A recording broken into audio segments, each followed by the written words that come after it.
Friends, आपका teacher sir Shahid manoeuvre एक नई वीडियो के साथ दोबारा हाजिर है। बच्चों, आज की इस वीडियो में हम डिस्कस करेंगे जनरल गैस इक्वेशंस यानी PV is equal to nRT, इसके न्यूमेरिकल। बच्चों, बहुत ही इंपॉर्टेंट टॉपिक होता है।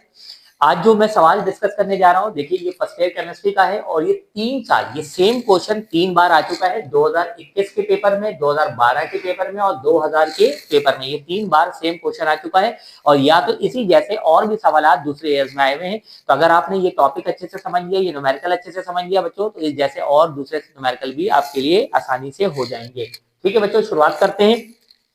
सबसे पहले देखें, सवाल में जो बातें हमें बता दी जाती है उसे हम कहाँ दिखाते हैं बच्चों? गिवन में। तो हम गिवन की हेडिंग डालेंगे। अब देखो, इस सवाल में गिवन में हमें उसने क्या बताया बच्चों? 1.40 डीएम क्यूब वॉल्यूम। वॉल्यूम को हम किससे जाहिर करते हैं बच्चों? V से। कितना गिवन है? 1.40 डीएम क्यूब। आगे कहता है of a gas collected at 27 centigrade. बच्चों, 27 सेंटीग्रेड, सेंटीग्रेड किसकी यूनिट होती है? टेम्परेचर की। टेम्परेचर को किससे जाहिर किया जाता है? कैपिटल T से। 27 सेंटीग्रेड। आगे कहा गया 900 टॉर। टॉर किसकी यूनिट होती है बच्चों? प्रेशर की। प्रेशर कितना बता दिया गया हमें? 900 टॉर। आगे कहा गया है was found to have mass 2.273 ग्राम। मास को बच्चों हम जाहिर करते हैं स्मॉल m से, 2.273 ग्राम। Calculate molecular mass of the gas. तो बच्चों, थोड़ी सी जगह छोड़ के हेडिंग डालने की जरूरत है। जो चीज हमें मालूम करना होता है उसे हम कहां दिखाते हैं? रिक्वायर्ड में। तो देखिए, इस सवाल में उसने हमसे क्या कहा है, क्या मालूम करना है? Molecular mass of the gas. Molecular mass of the gas. ठीक है, तो बच्चों मॉलिक्यूलर मास हमें मालूम करना है गैस का। तो molecular mass is equal to question mark. ठीक है बच्चों, उम्मीद करता हूं कि यहां तक गिवन और रिक्वायर्ड बनाने में कोई परेशानी नहीं भी होगी। अब न्यूमेरिकल में जो फॉर्मूला अप्लाई होता है उसे हम कहां दिखाते हैं बच्चों? फॉर्मूले की हेडिंग में। और उसके बाद सॉल्यूशन की हेडिंग डालेंगे। तो बच्चों देखिए, फॉर्मूला आपके पास मौजूद है। क्या लग सकता है? जरा देखिए, गिवन रिक्वायर्ड को चेक करते हैं।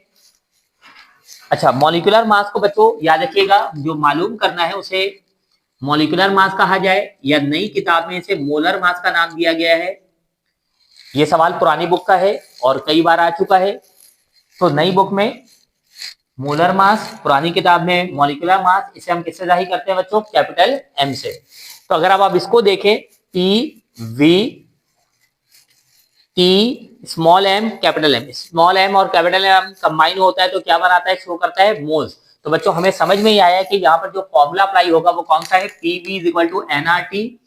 मगर इसे भी हमें ओपन करके दिखाना होगा। PV इज इक्वल टू, चूंकि मोल्स का जिक्र नहीं है, स्मॉल m और कैपिटल M का जिक्र है, तो बच्चों हम मोल्स की जगह इसको ओपन कर देंगे, small m upon capital M RT। और मैं आपकी आसानी के लिए यहाँ दिखा दे रहा हूं कि हम जानते हैं बच्चों, मोल्स स्मॉल n बराबर होता है स्मॉल m यानी mass of substance in gram divided by molar mass यानी मॉलिक्यूलर मास। तो इसलिए PV is equal to nRT। n को ओपन कर दिया ताकि आसानी से बात समझ में आ जाए।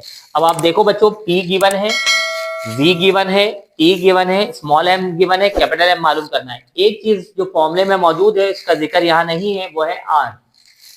कैपिटल R क्या है बच्चों? General gas constant, universal gas constant, ideal gas constant. इसकी वैल्यू फिक्स होती है। दो वैल्यू है, SI और नॉन SI। अच्छे से समझ लीजिएगा बच्चों, केमिस्ट्री में R की हमेशा नॉन SI वैल्यू हम यूज करते हैं, जिसकी वैल्यू होती है 0.0821 ATM DM क्यूब पर मोल पर केल्विन। केमिस्ट्री में हमेशा R की यही नॉन SI वैल्यू हम यूज करेंगे बच्चों। अब एक चीज देख लीजिए, जब किसी फॉर्मूले में कोई कांस्टेंट इस्तेमाल हो जाए तो बकिया तमाम यूनिट भी इसी कांस्टेंट के मुताबिक होनी चाहिए। ठीक है बच्चों, अब आप देखें, सबसे पहले वॉल्यूम डी क्यूब में है, ये भी डी क्यूब है, सही है। सेंटीग्रेड में टेम्परेचर गिवन है, लेकिन हमें किस में चाहिए, केल्विन में। तो इसका मतलब है इस सेंटीग्रेड को केल्विन में कन्वर्ट करने के लिए क्या ऐड करते हैं बच्चों, 273। तो 273 प्लस 27 कितना हो गया बच्चों, 300 केल्विन। कितना हो गया बच्चों, 300 केल्विन। अच्छा ये देखिए प्रेशर टॉर में है, जबकि हमें किसमें चाहिए, एटीएम में। हम सब जानते हैं बच्चों 1 एटीएम बराबर होता है कितने के, 760 टॉर के। तब हमें ये 900 को डिवाइड करवाना होगा 760 से, 900 को डिवाइड करवाना होगा 760 से। तो बच्चों इसकी जो वैल्यू आएगी,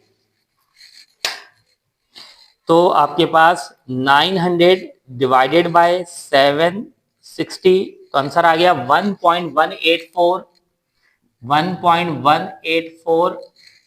ठीक है, तो ये बच्चों हमारे पास इसकी अब यूनिट आ जाएगी एटीएम, एटमॉस्फेरिक प्रेशर। ठीक है, तो कांस्टेंट को देखते हुए हमने तमाम यूनिट को चेक कर लिया है, जिसे कन्वर्ट करना था कन्वर्ट कर दिया है। अब आइए बच्चों ये तमाम वैल्यूज को हम पुट करने की कोशिश करेंगे। हमें क्या मालूम करना है, मॉलिक्यूलर मास। तो बच्चों बेहतर तो ये होगा जो चीज हमें मालूम करनी है उसे सेपरेट कर लें। तो अब देखिए मैं सेपरेट करने जा रहा हूँ, ये कैपिटल एम इधर डिवाइड में, दूसरी तरफ जाके क्या हो जाएगा, मल्टीप्लाई। ये देखिए कैपिटल एम मल्टीप्लाई हो गया, ये ऊपर वाली तीनों चीजें आपस में मल्टीप्लाई हो रही है, स्मॉल एम आर टी। अच्छा बच्चों ये पी भी यहाँ पर मल्टीप्लाई हो रहा है, पी भी यहाँ पर मल्टीप्लाई हो रहा है, इधर आकर क्या हो जाएगा, डिवाइड। इस तरह हमने कैपिटल एम को क्या कर लिया, सेपरेट कर लिया। अब हमें वैल्यूज को पुट करवानी है बच्चों, तो हम लिखेंगे सब्स्टिट्यूटिंग द वैल्यूज, यानी हम फॉर्मूले में वैल्यूज को पुट करवाने जा रहे हैं। फॉर्मूले में हम वैल्यूज को पुट करवाने जा रहे हैं बच्चों। कैपिटल एम मालूम करना है, स्मॉल एम की वैल्यू आपके पास गिवन है बच्चों, आप देख सकते हैं 2.273 मल्टीप्लाई बाय आर कांस्टेंट है 0.0821 मल्टीप्लाई बाय कैपिटल टी आपके पास आ गया बच्चों 300 डिवाइडेड बाय टी, प्रेशर की वैल्यू आपके पास बच्चों है मौजूद 1.184 मल्टीप्लाई बाय वी, वॉल्यूम आपके पास गिवन है 1.40। बच्चों ऊपर वाले को ऊपर वाले से क्या करवा देंगे, मल्टीप्लाई, और नीचे वाले को नीचे वाले से मल्टीप्लाई। तो अब आप देखिए आपके पास क्या आंसर आना चाहिए, 2.273 मल्टीप्लाई बाय 0.0821 मल्टीप्लाई बाय 300। तो जब हम इन सारों को मल्टीप्लाई करेंगे बच्चों आपके पास आंसर आ रहा है 55.98, 55.98। ठीक है, तो बच्चों हमारे पास आ गया 55.98। अब हम नीचे वाले दोनों को मल्टीप्लाई करके देखेंगे कि हमारे पास क्या आ रहा है, 1.184 मल्टीप्लाई बाय 1.40। तो बच्चों हमारे पास आ गया है 1.66, हमारे पास आ गया है 1.66। ठीक है, अब 55.98 डिवाइडेड बाय 1.66, तो हमारे पास आंसर आ गया बच्चों 33.72। हमारे पास आंसर आ गया 33.72। बच्चों ये आंसर आ गया, बस एक चीज की कमी है, यूनिट्स की। अब आप देखें हमारे सवाल में कहा गया था calculate molecular mass of the gas, क्योंकि मॉलिक्यूलर मास कहा गया था बच्चों, उसकी यूनिट होती है एएमयू, एटॉमिक मास यूनिट। अगर इसी सवाल में मोलर मास कहा जाता तो फिर उसकी यूनिट क्या होती बच्चों, उसकी यूनिट होती ग्राम। मोलर मास की यूनिट क्या होती है बच्चों, ग्राम। मॉलिक्यूलर मास है तो इसलिए इसकी यूनिट क्या होगी, एएमयू। इस तरह ये हमारा आंसर आ गया। मैं उम्मीद करता हूं कि आपको समझ में आ गया होगा, आसान न्यूमेरिकल था। अगर बच्चों मेरी वीडियो आपको पसंद आई है तो मेरी वीडियो को लाइक करें, मेरे चैनल को सब्सक्राइब करें और अपने दोस्तों के साथ शेयर करें। अपना ख्याल रखिएगा। अल्लाह।